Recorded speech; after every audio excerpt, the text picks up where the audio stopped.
Boar's Head invites you to enlighten your senses. Introducing Boar's Head Ichiban Teriyaki-style chicken. Inspired by Japanese master chefs, our signature teriyaki glaze is crafted with garlic, ginger, and a hint of brown sugar, then paired with our tender, slow-roasted chicken breast for a flavor that's sweet, savory, remarkably bold. Boar's Head Ichiban Teriyaki-style chicken, the bold flavor of Japan, now at the deli. Compromise elsewhere.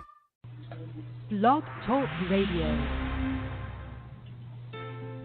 Welcome to R.E.I.G.N Blog Talk Radio Show with your host and creator, Minister Annie Bell, the founder and executive director of Wealth Management Ministries Incorporated. We are providing talk therapy to survivors of child abuse, sex trafficking, and other traumas. Please enjoy the show. Down, afraid to let it out, shackle, to change the hurt, to feel the same. I'm more than a conqueror, I'm more than a victim. I fight, I win, the chains are broken. I reign, we reign, we reign, we reign. I reign, we reign together.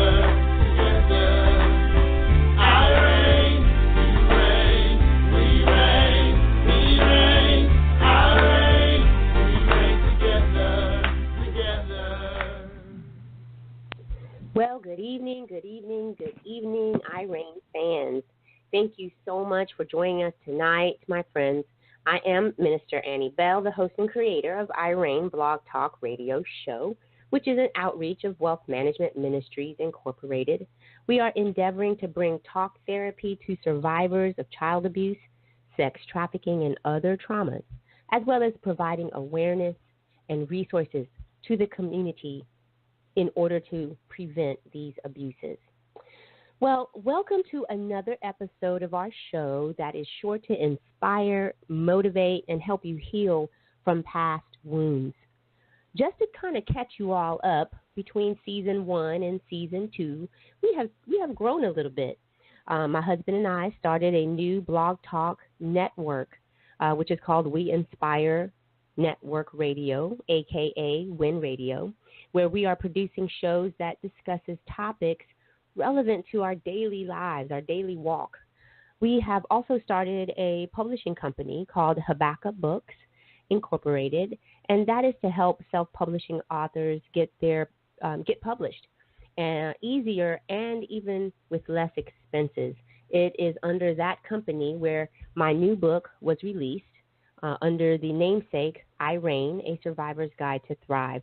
Make sure you get your copy today on Amazon.com or even at Barnes & Noble. Now, to R.E.I.G.N's Blog Talk Radio repertoire, we have added a new series which we will be broadcasting from time to time. It is called Heroes Without Capes. We will be spotlighting people who are working in the community to help stop abuse and sex trafficking. These heroes do not wear capes. They don't fly through the air. They don't have X-ray vision, but they do have special powers. They have the power of compassion, the love for their neighbor, and righteous indignation for injustices, and shouts, "Not on my watch."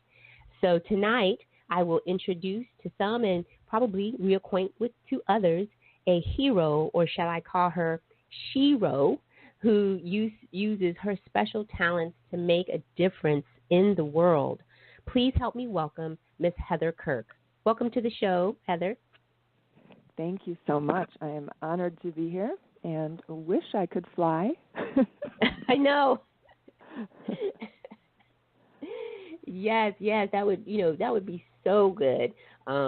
And my daughter, our whole family, we love watching like the Avengers and stuff like that. And my daughter will always ask me if I had one power, what would I choose? And I say power to fly. I like that power. So, well, wonderful. Again, thank you so much for taking time out to be part of our broadcast. And I really see it as being part of the movement, a positive part of the movement to stop abuse and abolish sex trafficking. So as we are out here doing our broadcasts and finding relevant topics and bringing on guests, it's our way of pushing that movement further. So I appreciate you being a part of it. And I know you've probably listened to a couple of our shows, and I appreciate that. I always like to start at the genesis. I always want to get to the beginning of one's story. And so, if you don't mind, I'm going to just go ahead and just blurt out a question for you. Okay. If you will, please tell my listeners a little bit about yourself, your family, your business. Sure. I live now in Scottsdale, Arizona, but I grew up in suburban Chicago area. Have two younger brothers, and I moved to Arizona because I was definitely one of those kids who did not like the snow, wouldn't go out in the cold. So it was my plan and my dream as soon as I could to get someplace warm. And I think that's also affected, something we'll talk about, a lot of my travels. It's always been someplace warm. So I grew up in a Christian family, went to church all the way through my childhood, and I think just something that I remember as a child, going to adult church, and my kind of I don't remember exactly what had happened, but something had happened that had made me uncomfortable with an adult teacher, and had asked my dad if I could go to adult church so I didn't have to go to class. And I know those are things, nothing happened to me in that situation, but I know those are always things that are of concern when we talk about abuse. So my parents were understanding and said if I went to adult church and I took notes and I could answer questions afterwards, then I could go to adult church. So I started very young going to services. So I think that really was a part of my really knowing God in a deeper way than other kids did, very young. My father was an engineer, but in sales, and always part of the plan that I would go into business. And so we talked when I was young about going to college for business. I've ultimately ended up with a business degree and at the same time got a Spanish degree. I wanted to do international business and I wanted to be an international buyer for stores. In the time that I was in school, the buying industry went from people going places, going internationally to buy, to pretty much going to marts, and people came from other countries to Chicago or Atlanta. And so I ended up in Arizona with a retail store out here, sat in an office doing buying, and then was sent out to the stores. In the stores, I lasted there for 9 months. Wow. And just did not like it. Sales is not in my personality, not something I enjoyed. And so I look back at what was I doing naturally before that? What skills did I have? And when I was in the stores, I was basically counseling the employees that I was managing. And so I went back and got a master's degree in social work. Wow. And so that really made some big changes, directions in my life. Sure. It's definitely, and that's why, a lot of college students, they go thinking one thing and then they are doing something completely contrary to their degrees, because it takes us time to really know ourselves and understand ourselves outside of, peer pressure and societal,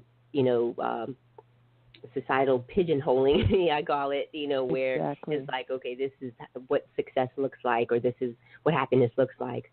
And so it takes a while for us to break out of that and find who we are truly at the core and how God created us. So, and I also wanted to kind of go back to the fact that, you were a very perceptive person at a young age to have felt uncomfortable, and something in your knower said that whatever that person was doing was inappropriate, and for you to find a safe haven. And the other thing is, I want to applaud your parents for believing you, because a lot of times we don't, the adults, they don't believe when the children are uncomfortable or what have you, and they, make them go anyway. And so I just wanted to applaud your parents as well as you for being so perceptive at a young age. Yeah, and I think we have inborn traits, temperaments, and I was a shy child. I was a quiet child, and yet at the same time strong, persistent. And so there were other situations that I was in that I didn't tell my parents about, but because of whatever trait that was, that the strength that was in me, I was protected. I don't know why some children are protected and others aren't. I'm not sure we'll ever fully understand that. But I do know that God can use whatever happens to us. My pastor talks often about there's no pain in vain. So that's right. But as a child, I had two different friends who I spent a lot of time with one of them, but a lot of overnights. But two different friends and their sisters who would, very young, 3rd, 4th grade, would get up on counters and dance naked. This is not normal for little girls. And especially back at that time, now we see how young kids are more exposed to pornography. They see it on the internet, that kind of thing. At that time, there was not a lot of exposure, especially for little girls. So there was something happening in these families, and that I was exposed to two different families that this was happening in. Obviously, something was happening. I didn't ever find out for sure what was. Though later asking my parents, they believe that both of these families were, the adults were swingers. And this is interesting. I'm kind of taking it aside. I've been told in, kind of counseling by people, if a man is interested in adult women, they're not going to be interested in little girls. I think this is wrong, and to be very careful about that. So anyway, obviously something was happening in these homes. There were other things going on that I saw, that I simply said, they said, come dance with us, take off your clothes, come dance with us. I simply said, no, thank you.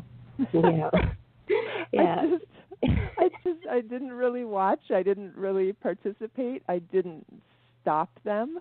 I didn't tell anyone. But I just, no, thank you. And they asked again, no, thank you. And I just, whatever in me had that determination or the ability to not give in to that. That and peer to pressure. observe. I did a lot of observing, and I think that awareness later on as an adult was like, wow, something was seriously wrong going on in these families that I had no idea, no concept of at that time. Yes. And as children, they're going to emulate their atmosphere or environment, and so they probably didn't think anything of it. When I first came to the United States, I was 6. I spoke no English. Well, I think I could say hello, goodbye, something like that, maybe 4 or 5 words, but I didn't speak any English. And I just happened to be outside one day when a family was celebrating a boy's birthday. He was about my age or a little bit younger. And the party just started to get out of hand, and the adults was taking the clothes off of the kids and making them run a race. And then I guess they started getting even more hammered, and the adults started taking off their clothes and racing each other. And I remember my mom yelled out the window, "Get back in the house!" And I'm sitting here going, what are they doing? Is this what America is all about? I tell you, your introduction. Things that we see through our childish eyes, and we're like, okay, I don't even understand what that is. Well, we are at our quarter hour, so I got to take a brief break for station identification. Everybody, please stay tuned. Don't go anywhere. We'll be right back and kind of talk more about what Heather is doing to help move or help in the progress of abolishing sex trafficking. Thank you so very much. Thank you. Sadly, today, most of us know at least one person that suffers from addiction or substance abuse.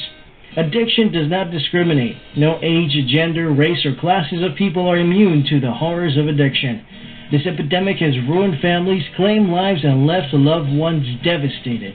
Over 100 people die from overdoses daily, and over 20 million Americans suffer from some form of addiction. For this reason, author Lloyd H. Bell, Jr. has written the book Clean and Serene. The author is an addictions counselor and recovering addict of over 13 years. He knows and has first-hand experience of being caught in the grips of addiction. Clean and Serene provides experience, strength, and hope for the still suffering addict. It can also be used as a tool in recovery. Whether it is used in a group setting or individually, this book was written to assist in the recovery process and encourage. Integrating inspirational, encouraging, and challenging scriptures, the author has provided a resource that is sure to change lives. If you or someone you know is battling with addiction, this book is for you. If you are in recovery, this is a great resource to add to your toolbox. If you are a group leader or addictions counselor, this is an awesome book for group therapy. Clean and Serene. Scriptural Meditations for Recovery is available nationwide in both ebook and print. Get your copy or a copy for some you know today from Amazon or Barnes & Noble bookstore. For less than $10, you can potentially change the life of someone currently paying the high cost of living with an addiction.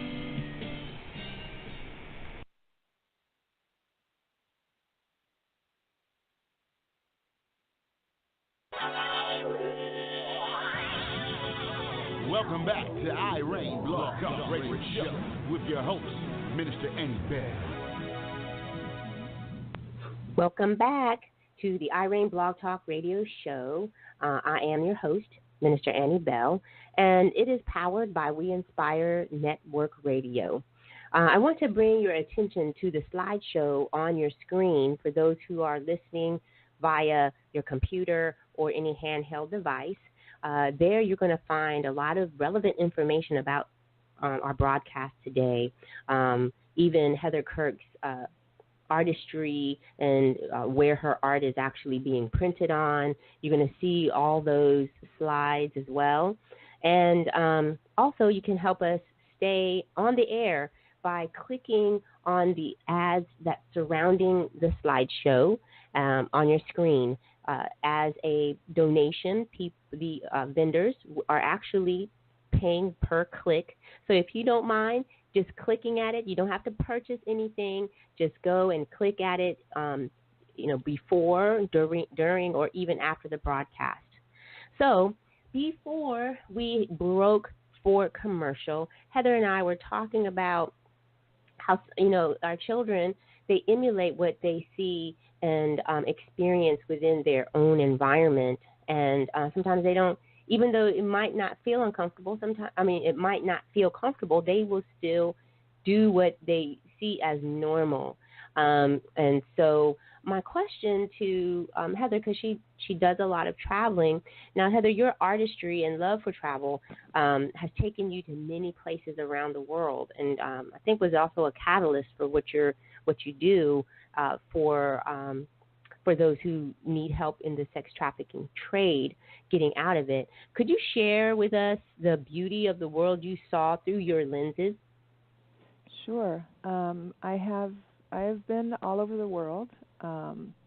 Often when I say that, people say, "Oh, what part of Europe have you been to?" And I have never been to Europe.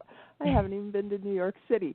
But I have been in the Caribbean, Bahamas, Jamaica. I've been in Central America, Belize and Costa Rica, down to Venezuela, Fiji, Australia.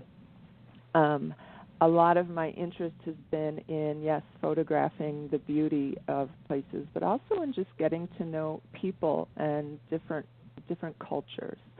I do a lot of talking with people when I travel. I try to stay away from kind of the major tour groups to have a chance to really get to know people and get to know the local things that are going on, which has also exposed me to some things that I've seen and has affected me. But it is amazing the beauty there is all over the world, and God's creation is just so unique. There's so much difference. How many different ways a mountain can be formed, and the colors in it, and the different colors of the sea. Just fascinates me. And I agree. I truly do. I have a book called The Art of God, which is nothing but nature scenes, but it's so beautiful how, you see the snow-capped mountains, or even the aurora, the lights. It's just amazing when I see all these places, and I love travel as well. But it's just you have to believe in a God when you see the beauty in nature, and that's what it does. Nature actually is a reflection of God. It reflects God to us, and so and I'm sure though along the way you've seeing the beauty of each country, but contrastly, you also witnessed some I call ugly things of each country, things that may not be as beautiful. Could you share some of those things with us? True. I think the first situation probably that I was in where I saw some of the, as you say, the ugly things was on a mission trip to India. I was there with a medical mission trip, and just my mom and I were just really blessed to, as non-medical people, to be able to go and be a part of it. And as a photographer, I was there to document it, the things that they were doing as well. So we were in a hospital much of the time. I won't go into details, but people may have heard about burned brides in India, where if dowries are not paid, they may get doused with kerosene and set on fire by a mother-in-law. I've never heard of that. The women we saw were covered. They were completely burned, and most would not survive. We saw and heard about how if a baby was born, or even born that was a girl, and because dowries became very expensive, the whole dowry system was turned around, that a woman's family paid dowry to a man to take her on. So it's not the dowry system that we understand at all. Right. That baby girls were sometimes killed at birth because of the cost that they would bring onto a family that was in poverty. So heard a lot about those things. It's very overwhelming. And then afterwards, my mom and I went to Mumbai, which is known as, many, many years we knew as Bombay, and just had a taxi driver kind of drive us around to see the sights and let him just choose what he was going to show us. So we saw many of the beautiful sights and buildings, but he also wanted us to see some of those ugly things. So I remember driving down a street, and let me step back real quickly. I had gone to school in Mexico City and had seen poverty. I had traveled to Venezuela, to Caracas, and had seen poverty. I thought I was prepared. I was not prepared in any way for what I saw there. Stacked boxes, stacked high of people living in boxes, 4 or 5 levels high, and children just sitting in these boxes, just with no clothes. You could tell they were starving. Oh my God. And I guess they had just been pushed to certain areas to be out of sight to other people. We saw people at night covering the streets, the sidewalks, the mediums, sleeping on just blankets, just everywhere. They had no place to live, no place to be. So I remember in the middle of the night going back to the airport, and we saw this, just thousands of people filling the sidewalks and the medians, asleep. And I remember seeing one man on a cot, and I thought, it's weird how our brains become brainwashed so quick. I thought, oh my God, he's rich. He has a cot. Wow. He's rich.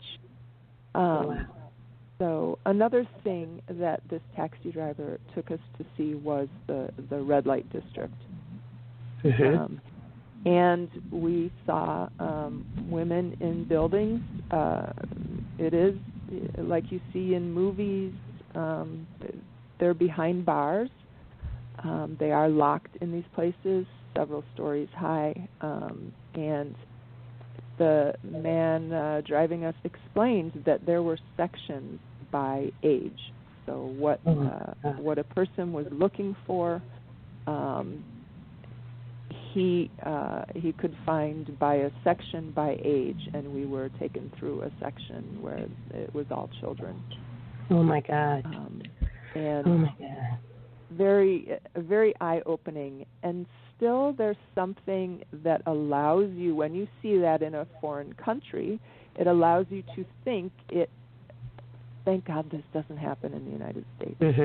Exactly. It's a very protective thing, I think, that our brain does. Thank God it doesn't happen where I come from, where I live.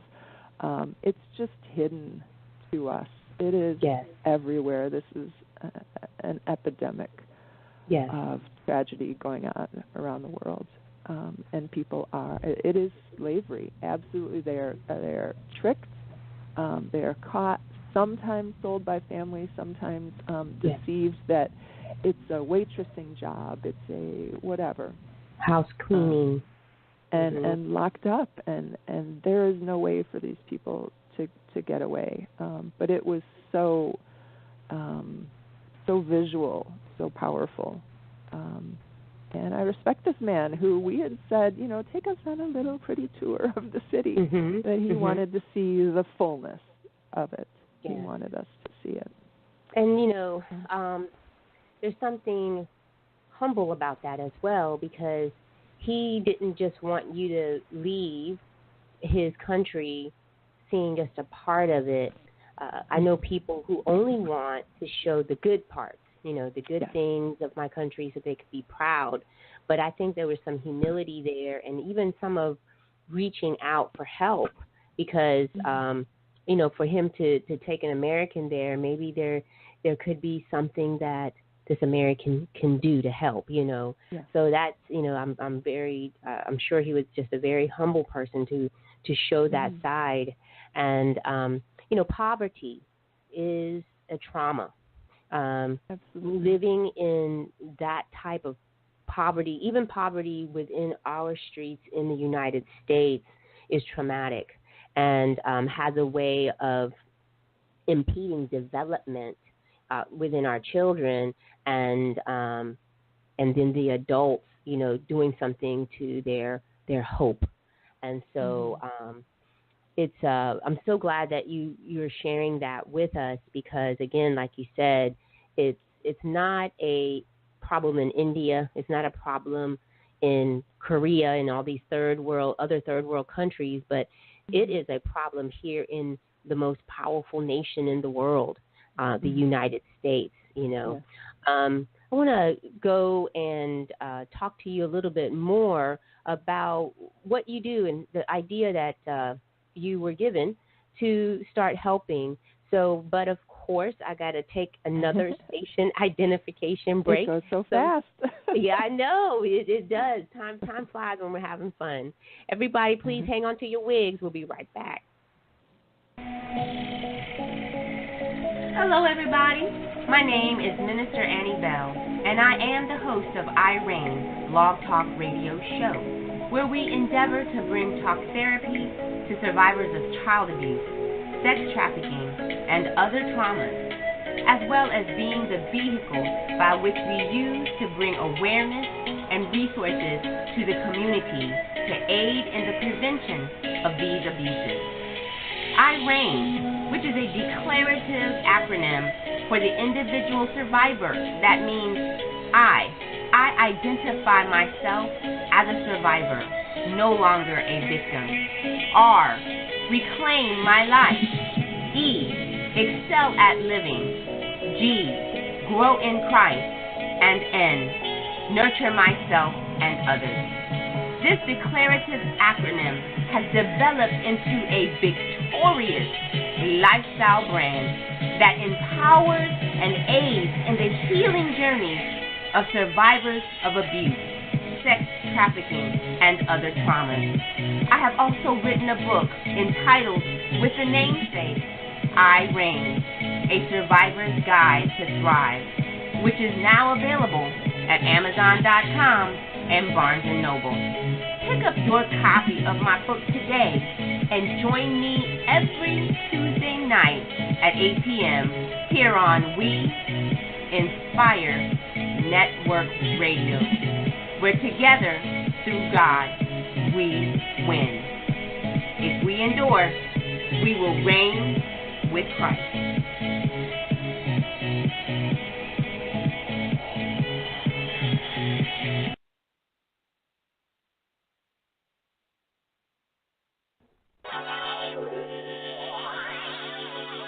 Welcome back to R.E.I.G.N Blog Talk Radio Show with your host, Minister Annie Bell.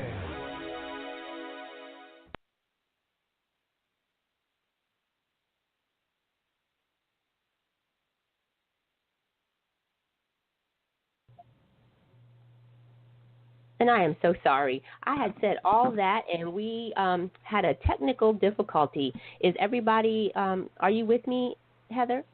I'm back. I didn't know. Okay.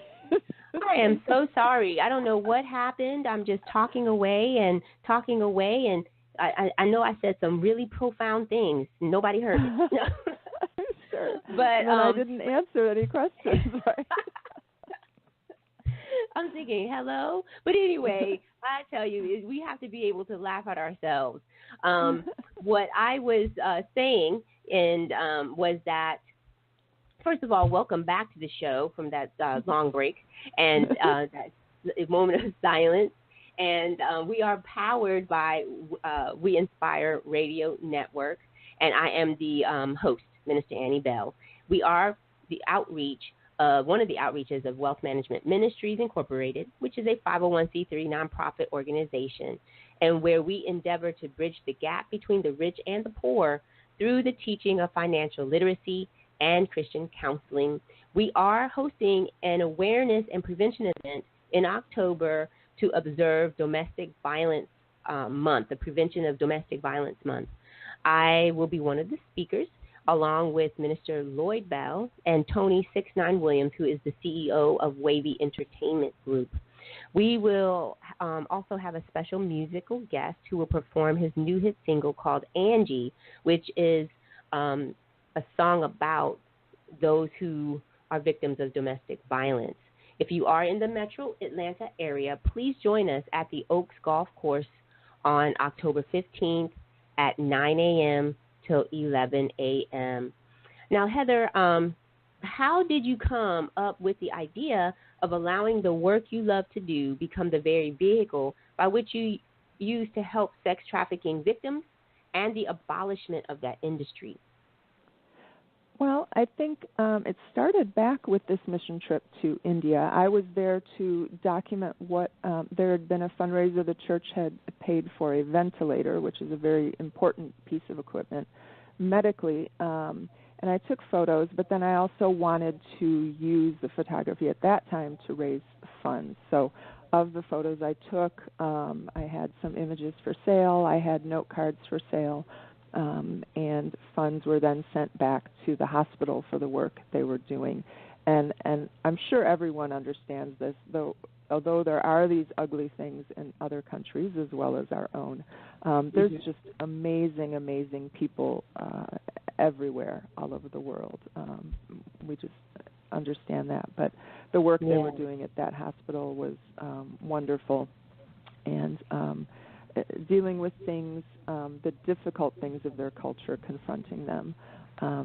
So as I thought back, it's interesting in planning for an interview like that to say, wow, I was doing this back then as well. And then just on my own, as I was raising or just earning money through my business, separately, individually, I was donating I have various groups that I support, but one of them was the World Vision International, and specifically things they were doing in India and Asia of helping sexually exploited girls get out of these situations, to do loans, microloans to women, to do education for girls, to help prevent these kinds of situations. Because if women are bringing in money, if they have the future and the ability to bring in money to a family, that they're less at risk to be tricked, to be sent somewhere to work, or to be even, as I said, in extreme poverty situations, sometimes sold by their family members or a family member. So it started back then, but for many, many years, I can probably say decades, I had always wanted to go to Cambodia and photograph the ruins of Angkor Wat. Had always seen amazing photos of that. And many people will recognize little parts of it from Raiders of the Lost Ark, when there was these huge trees growing over faces, carved faces and everything. So something I'd wanted to do for years. I've gone to a lot of the Mayan ruins. For some reason, ruins and cemeteries fascinate me. Finally had the chance to go to Cambodia and Angkor Wat. Didn't want to, it's a very long way to go for a short trip, so my friend and I also went to Thailand and Bali at the same time, and I thought I'm finally going to get to photograph these things. And I am a photographer. I'm a fine art photographer, sell my art for people's homes and businesses. And right before I went, I thought, what am I going to do with these? I'm going to end up with pictures of Buddha and Hindu temples, and is this just for myself? What can I do with this? How can I handle this kind of contrast of being a Christian? I had already gotten rid of, just basically destroyed photos of Buddhas that I had to keep me from selling them, because the fear of being a part of what becomes idol worship for others. So it suddenly became confusing. I did research, saw World Vision International again was doing work in the area, in the Southeast Asia area, where a lot of a lot of women are end up in slavery, in the sex trade, human trafficking, and slavery, children as well, often being tricked into, quote, work. Saw that prevention and intervention work was being done there and contacted a group in Cambodia. They said, we are doing work here, we appreciate your interest, but we're so sorry for someone to come and see what we're doing. You need to have clearance, you need to have gone to your own police department, get fingerprints, etc. And I appreciated that. I couldn't go, but I told them, I appreciate that you're doing that, what you're doing to protect your program, protect the women and children that are in these programs, to protect the location of where this work is being done. But I decided when I came back that I did want to use my photos, and really felt that I was led by God to use my photos then to support the programs that were being done, and contacted World Vision. I am, as far as, an artist goes, pretty small time, but had someone at World Vision talk to me. We worked up a contract. And people have asked me, you wrote a contract to give? I mean, why do they want a contract, right? But my agreement, and part of it is an agreement for myself, holding myself accountable, but, it's 20%. So for me, it would be kind of like the idea of the tithe, the 10%, but that it would be me giving and my business giving. Amen. And that the contract part was, and this was difficult, but I did get them to agree, and it's in writing, that it would go specifically to prevent or intervene in the sex trafficking, the human trafficking, in Thailand and Cambodia, those two countries, because they have the child sponsorship programs, and that's kind of the easiest way, the most common way that they use the monies that they get. So, but I said it needs to go to the country of the picture that I sell. So if it sells in Thailand, it's going to Thailand, and it has to go to the program specifically for the human trafficking. And this is why I wanted a contract, because this is what they have agreed to do. In Bali, because it's part of Indonesia, Bali is not a Muslim nation, but the rest of Indonesia is. And I think they have limited somewhat what World Vision, a Christian organization, can do in Indonesia. So there are some limits there. So what any photos that sell of Bali will be going to microloans for women, and which happens to be, as I kind of alluded to before, it's not that indirect in preventing human trafficking, because if a woman is bringing in money, much less at risk of getting into the sex trade.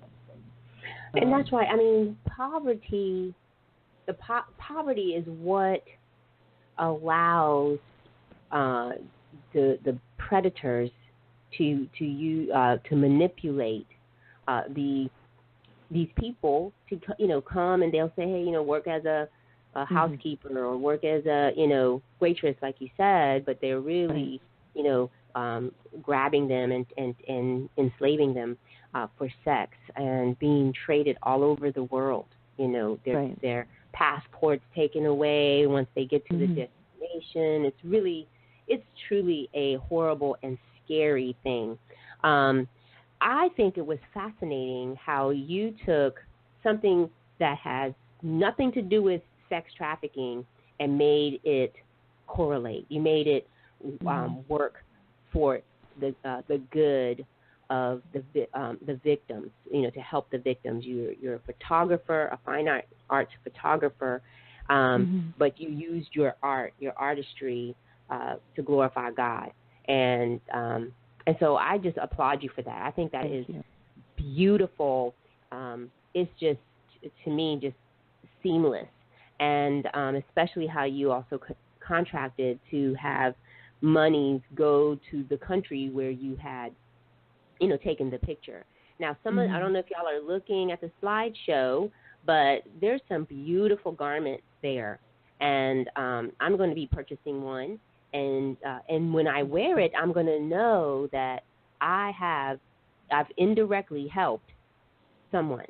We're so busy with buying the Louis Vuittons and the Coaches and the Michael Kors, but they probably have something. I don't know, but to actually have be connected to an organization that is directly impacting the sex trafficking industry in a negative way, that they are about to bring it down, abolish it, and also positively help the victims. I think that's just hands down a perfect relationship. So I appreciate what you're doing. For those who just joined us, we are just talking about being a hero in our community without having to have the superpowers, of flying across the sky and the X-ray vision. What you can do as your average person, average citizen, think of ways how you can impact this movement to stop abuse and abolish sex trafficking, because it's a horrible industry. You have tuned into WIN Radio Network, and I am Minister Annie Bell, the host of I.R.E.I.G.N Blog Talk Radio Show. Thank you all for joining us. Now, the other question, I'm just going to make an executive decision to skip my next station identification break, because I want to make sure that we get all that information in, and our listeners get to hear even more about what you're doing. I was really curious as to the feelings that you may have had when you first sold your item, through that charitable vehicle. How did it feel? It's really exciting to know that I'm able to give to something that is really, really important to me, but also when someone else buys, and I am pretty clear about what I'm doing and where the money is going, then that means to me that they're supporting that thing as well, and it's important to other people.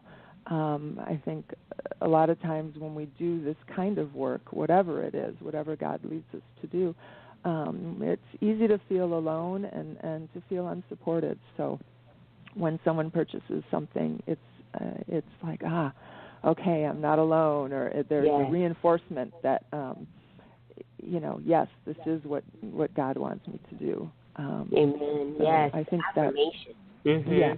Yeah.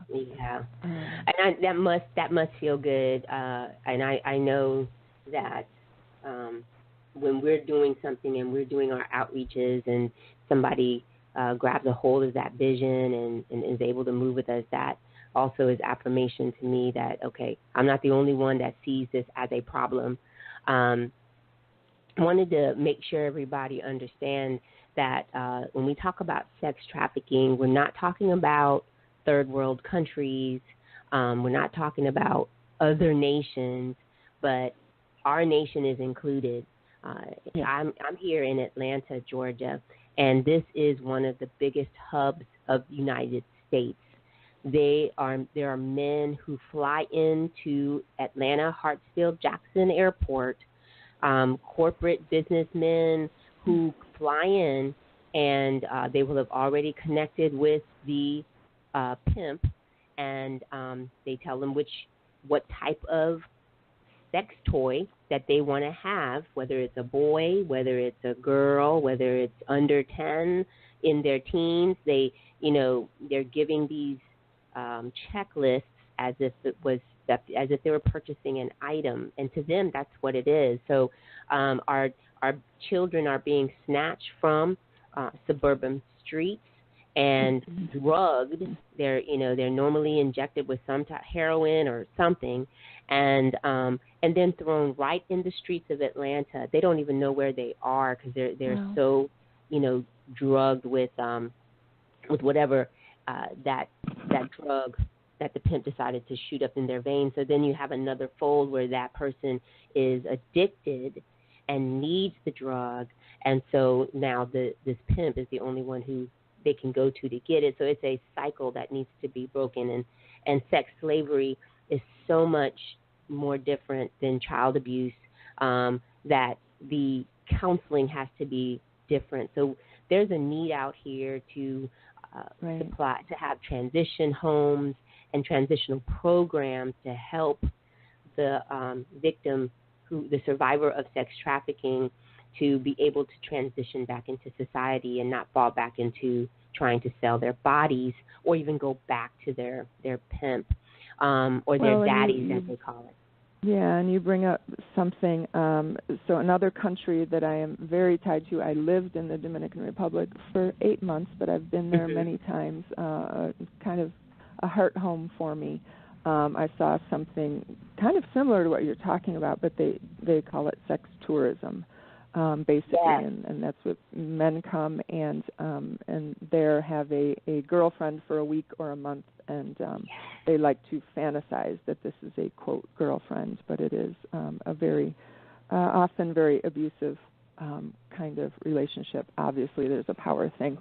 So I have partnered with Eternally Cherished there, and she is doing much more preventative level work, working with orphaned women who would be high at risk, either to be tricked or to be feeling it's their only choice.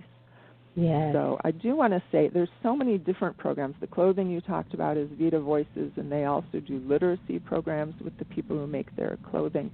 But I'm involved in so many different things that what I decided to do is to take one website, and that's heatherjkirk.com. The middle initial J is Jill for my mom, but there's lots of Heather Kirks out there who do photography and writing and graphic design. But anyway, so heatherjkirk.com. There's links to all these different things.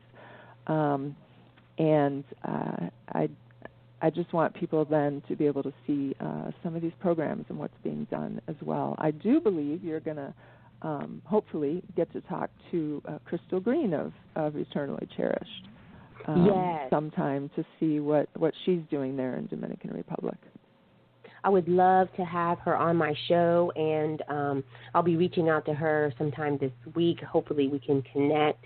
But you are involved with so many great organizations who are out in the thick of things. They are, out there in the grind and making a difference. And I think, that is so wonderful. Because a lot of times people think that if they're not out there doing it, that they can't really help. But you're showing us that we can help. We are empowered to help. And we just have to think outside the box sometimes. Right. Even and the radio God show. will use, people think, I don't want to be sent to whatever, China or Africa, what we are told. But I have a friend who speaks Chinese and probably would be loved to sent there. But God's not going to send me there. He sent me to the Dominican Republic. God's going to use, it may be uncomfortable, it may be difficult, but he's going to use each of our talents, our experiences, our gifts. And we just have to be open to that. Now, we have pray just and about... seek it. Yes, amen. We have just about a minute and a half, and so I wanted you to share with our listeners some advice you would give to others who want to help but just don't know where to start. And then what are some of your future endeavors? The last question that I would like you to answer is how my listeners can get in touch with you to purchase some of your items. I would also ask if you could send me whatever links or whatever. I will put it up on our Facebook page because we have a little over 3,000 members on that, and so we could really do our part. So the first question, what advice will you give others who want to help but just don't know where to start? I think just start somewhere. We don't have to recreate the wheel. There's so many programs, and if there's one that just interests you, that kind of you just have a heart for, just jump in and do something. Pray for God to lead you. And very good. Sometimes it's not. Most times it's not out loud voice, right? Right. It's a prompting, it's an urging. Just jump in. Quit talking about it, quit thinking about it, and jump in somewhere. And if you're not comfortable, then try something else. Very good. What are some of your future endeavors? Oh gosh, one of my future endeavors is to cut down on future endeavors. I am praying for God to help me focus because I want my time used for Him and not bouncing around, really. Yes. Okay. But, okay. Duly noted. So, yeah, I know. I wanted, just to know where He wants to guide me. So the easiest way to get in touch with me is heatherjkirk.com, and there are links there to the other sites, the clothing, the Eternally Cherished, the different art. Wonderful. Wonderful. Heather, it has been a blast. I just absolutely love what you're doing and your heart and for God's people. Thank you so much for coming on the show this evening. And please stay in touch with us because, we never know what the Lord is going to do. Amen. Thank you so much.